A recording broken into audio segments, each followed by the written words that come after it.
In our today's video, we will study about thyroid gland and about hypothyroidism and hyperthyroidism. So first we will study what is thyroid gland. तो location क्या होती है thyroid gland की? जो thyroid gland होती है वो situated होती है हमारे फ्रंट नेक के फ्रंट में, लेकिन कहाँ पे? लैरिंग्स के सामने तरफ एंड ट्रैकिया के सामने तरफ at the level of 5th 6th and 7th cervical. Mean जो हमारा ट्रैकिया उसमें जो सर्वाइकल लेयर्स प्रेजेंट होती है उसके 5th 6th and 7th cervical पे प्रेजेंट होता है। एंड फर्स्ट थोरैसिक वर्टिब्रे, मतलब जो हमारा वर्टिब्रल कॉलम है जहाँ से वो स्टार्ट होता है उसके फर्स्ट थोरैसिक वर्टिब्रा में थायराइड ग्लैंड सिचुएटेड होती है। It is a highly vascular gland and weighs about 25 gram and is surrounded by a fibrous capsule. इसको क्या बोलते हैं हम? Highly vascular gland. Highly vascular gland क्यों बोलते हैं? इसमें बहुत सारी आर्टरीज और वेन्स प्रेजेंट होती है जो कि ब्लड सप्लाई करती है। इसको सेकेंड हाईली वास्कुलर ग्लैंड बोला जाता है, मतलब पर ग्राम वेट के हिसाब से अगर देखा जाए तो। और इसका वेट कितना होता है? 25 gram and is surrounded by fibrous capsule. मतलब जो हमारा थायराइड ग्लैंड है उसके ऊपर कौन सा कैप्सूल लगा होता है? फाइब्रस कैप्सूल सराउंडेड होता है। It resembles a butterfly in shape, और ये एकदम बटरफ्लाई की तरह शेप में दिखाई देती है। Consisting of 2 lobes, one on either side of the thyroid and other is and second one is the other side of thyroid. आप देख सकते हैं इसको डायग्राम से भी। इसको जूम कर लेती हूँ मैं। ये जो येलो कलर का आपको दिख रहा होगा ये थायराइड ग्लैंड है। जो थायराइड ग्लैंड है इसमें 2 lobes है, और ये ब्लू कलर की पाइपिंग टाइप से दिख रही है। ये इसको अलग अलग कर रही है। इट मीन्स लेफ्ट वाला left lobe of thyroid and right वाला राइट लोब ऑफ थायराइड। लेकिन जो लेफ्ट लोब और राइट लोब दोनों को कनेक्ट करते हैं उसको हम क्या बोलते हैं? Isthmus of thyroid gland. आप इसको देख सकते हैं, क्या है ये? Isthmus of thyroid gland. ये जो है बीच में ब्लू कलर की लाइनिंग, इट मीन्स जो थायराइड है ये 2 लोब में डिवाइडेड होती है, right lobe and left lobe. और इसमें बीच में क्या जोड़ता क्या है लेफ्ट लोब और राइट लोब को? Isthmus of thyroid. और ये ब्लू कलर की और जो रेड कलर की दिख रही है सारी ब्लड वेसल्स हैं, वेन्स हैं जो आ रही हैं, इसको ब्लड सप्लाई दे रही है। कितनी सारी आर्टरीज और वेन्स है जो कि ब्लड सप्लाई दे रही है। ये थायराइड कार्टिलेज है जो कि इसको कवर करके रखा है। ये पीछे ट्रैकिया है। तो होगी position of thyroid and it's associated structures. इसके बाद हमें पता है कि जो थायराइड ग्लैंड है इससे T3 and T4 hormones release होते हैं। अब हम देखेंगे कि T3 एंड T4 कैसे वर्क करते हैं। तो हमें पता होगा हाइपरथायरॉयडिज्म एंड हाइपोथायरॉयडिज्म। मतलब क्या होता है? हाइपर और हाइपो का। हाइपो मीन्स जब उसकी डेफिशिएंसी हो जाना, और हाइपर मीन्स वो बढ़ जाना। कौन बढ़ जाना? जिस भी हार्मोन की हम बात करें। तो यहाँ पे हम थायराइड की बात करें तो हम पहले पढ़ेंगे हाइपरथायरॉयडिज्म एंड देन पढ़ेंगे हाइपोथायरॉयडिज्म। अब हाइपरथायरॉयडिज्म में होता है increase T3 and T4 secretion. मतलब हाइपर हो गया मतलब बढ़ चुका है T3 और T4 का लेवल। अब अगर T3 एंड T4 का लेवल बढ़ गया है तो हमारी बॉडी वो किस किस तरह से असर करेगा।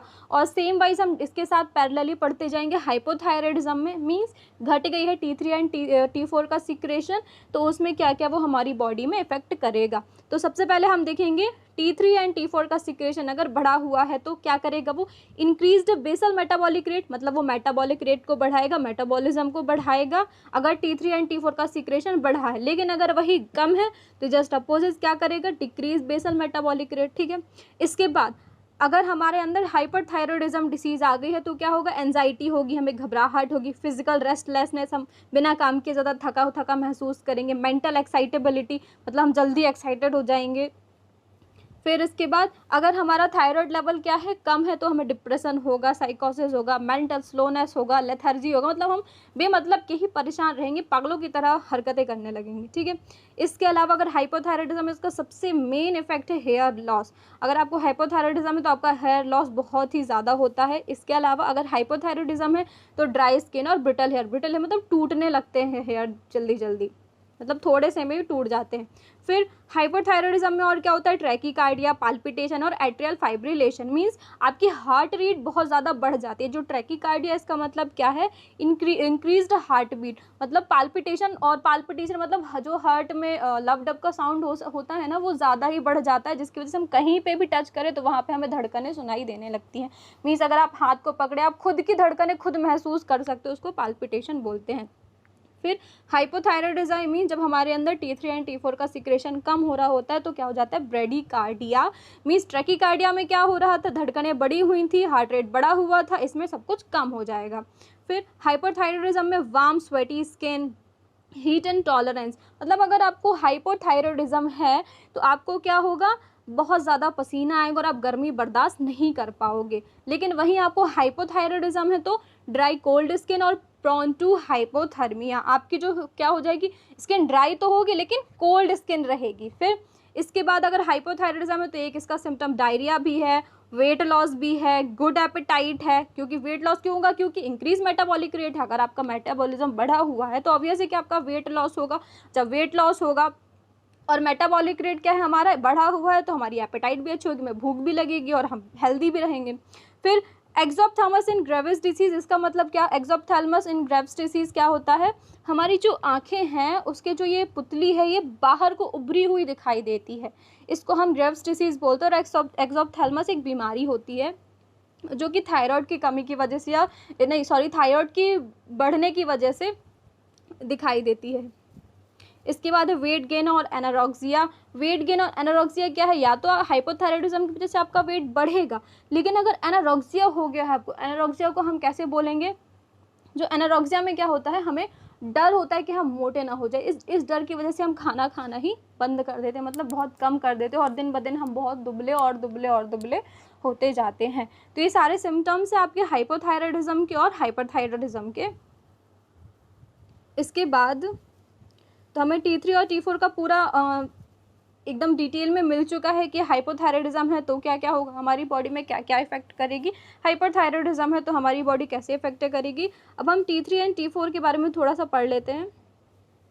जो T3 एंड T4 सिंथेसाइज कैसे होते हैं, the thyroid hormone are synthesized as large precursor molecules called thyroglobulin. जो ये थायराइड हार्मोन है ये कहाँ से, थायराइड हार्मोन क्या करता है, सिंथेसाइज करता है कोलाइड्स को, कोलाइड्स मतलब थायरोग्लोबुलिन। अब जो थायरोग्लोबुलिन है इसमें सबसे ज़्यादा क्या होते हैं, T3 एंड T4 प्रेजेंट होते हैं। अब जो T3 एंड T4 है वो किससे रेगुलेट होते हैं, थायराइड स्टिमुलेटिंग हार्मोन से। TSH कहाँ से रिलीज होता है, एंटीरियर पिट्यूटरी से। फिर अब जब TRS से ये लोग फिर जो secretion of TSH is stimulated by the thyroid releasing hormone. अब इसका सिक्रेशन किससे रिलीज वो स्टिमुलेट होता है, थायराइड रिलीजिंग हार्मोन। जब थायराइड रिलीजिंग हार्मोन का सिक्रेशन करेगा तभी वो सिक्रेट होगा। फिर इसके बाद यहाँ पढ़ चुके हैं exercise, stress, malnutrition, plasma glucose and sleep, ये सब इसको स्टिमुलेट कर देते हैं। फिर effect increase T3 and effect most of the cell of the body. ये T3 एंड T4 किसको इफेक्ट करते हैं, basic metabolic rate and heat production को हम पहले ही पढ़ चुके हैं ऊपर। इसके बाद हम इसका थोड़ा देख लेते हैं। जो हाइपोथैलेमस है, जब हमारी बॉडी ने एक्सरसाइज किया, स्ट्रेस किया, हमें माल न्यूट्रिशन हुआ, लो ब्लड ग्लूकोज हुआ या फिर स्लीप के दौरान हाइपोथैलेमस क्या करता है, TRH को, थायराइड रिलीजिंग हार्मोन को रिलीज करता है। जब थायराइड रिलीजिंग हार्मोन ने क्या किया, एंटीरियर पिट्यूटरी लोब को बोला कि आप TSH को रिलीज करो, तो TSH को उसने रिलीज किया। थायराइड स्टिमुलेटिंग हार्मोन, जब पिट्यूटरी ने TSH को रिलीज किया तब वो थायराइड में गया, थायराइड से बोला कि आप T3 और T4 को रिलीज करो। जब उसने T3 और T4 को रिलीज किया तो क्या हुआ, ब्लड में T3 और T4 का लेवल बढ़ गया, पहले कम था इस वजह से ये सब हो रहा था। फिर T3 एंड T4 का लेवल जैसे ही बढ़ गया तो फिर वापस से नेगेटिव फीडबैक मैकेनिज्म काम करने लगा। लेकिन ये नेगेटिव फीडबैक मैकेनिज्म दो जगह पे जाके काम करते हैं, एक तो पिट्यूटरी को भी सिग्नल देता है और दूसरा हाइपोथैलेमस को भी सिग्नल देता है, बाकी सब डायरेक्ट। तो फिर जब इसने नेगेटिव फीडबैक से काम किया तो वापस से इसका सिक्रेशन कम होने लगता है। लेकिन जब यहाँ पे क्या हुआ, फिर T3 एंड T4 का क्या हुआ, यूज हो गया, use of hormone by most body sales.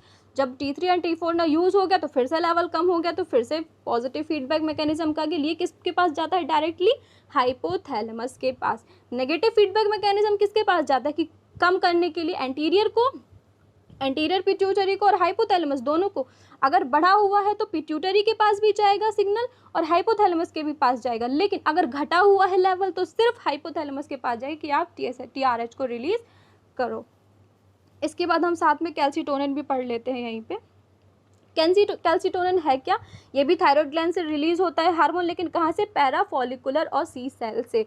एक चीज़ मैं बताना भूल गई, जो थायराइड है इसमें बीच बीच में जो थायराइड है ना, दोनों तरफ and left lobe of thyroid and right lobe of thyroid, इसके जो ये जो येलो पार्ट दिख रहा है ना, इसमें राउंडेड फॉर्म में थायराइड फॉलिकल्स प्रेजेंट होती हैं। और जो थायराइड फॉलिकल्स है इसके, जब अगर हम एक तो सिर्फ फॉलिकल को देखें ना, तो उस फॉलिकल की जो सेल है उसमें से रिलीज होते हैं हार्मोन्स, मीन्स ग्लाइकोप्रोटीन्स। फिर जो ये जो अपन को दिख रहा है ना लेफ्ट लोब और राइट लोब, इसके जस्ट पीछे तरफ 4 ग्लैंड प्रेजेंट होती है, उनको हम क्या बोलते हैं, पैराथायरॉयड ग्लैंड। उसको अभी डिटेल में पढ़ेंगे। तो जैसे T3 एंड T4 है, इसी प्रकार ये कैल्सिटोनिन है। This hormone is secreted by the parafollicular और C cells in the thyroid gland. ये पैराफॉलिकुलर और सी सेल्स थायराइड ग्लैंड से रिलीज होता है। अब ये काम कहाँ कहाँ करता है, कैल्सिटोनिन, हमें कैल्शियम से इसको समझ में आ रहा है ना, बिल्कुल सही समझ में आ रहा है। It acts on bone and the kidneys to reduce blood calcium level. ये क्या करता है, कैल्सिटोनिन का काम क्या है, it acts on bone and kidneys. क्यों काम करता है बोन और किडनी पे, to reduce the blood calcium level when it is raised. जब ब्लड में कैल्शियम लेवल बढ़ा होता है तो ये कम करने का काम करता है। कैसे कम करता है, ये रीएब्जॉर्प्शन करवा देता है। हमारे बॉडी में कैल्शियम कहाँ पे होता है, बोन्स पे प्रेजेंट होता है, तो बोन्स में वापस से इसका रीअब्जॉर्प्शन करवा देता है ब्लड से, तो क्या हो जाता है, हमारी बॉडी में कैल्शियम का लेवल कम हो जाता है। And inhibits reabsorption of calcium by the renal tubules. अब होता क्या है, जो रीनल ट्यूब्यूल्स है हमारी किडनी में, अब ये तो काम हो गया बोन का कि उसने रीअब्जॉर्प्शन करवा दिया, लेकिन किडनी में कैसे वर्क करता है, जो रीनल ट्यूब्यूल्स होती हैं उसमें कैल्शियम के रीअब्जॉर्प्शन को इनहिबिट करते हैं, जिसकी वजह से कैल्शियम वापस से ब्लड में नहीं आ पाता है। Its effect is opposite to the parathyroid hormone. इसका इफेक्ट बिल्कुल पैराथायरॉयड हार्मोन के अपोजिट है, बिल्कुल सही बात है।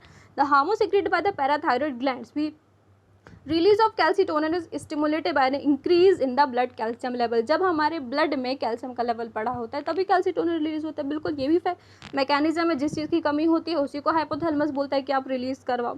This hormone is important during childhood when bones undergoes considerable changes in size and shape. बिल्कुल सही बात है, जब हमें बोन साइज बिल्कुल जो जिस साइज में उनको ग्रो होना होता है तो उस टाइम पे कैल्सिटोनिन ही हेल्प करता है।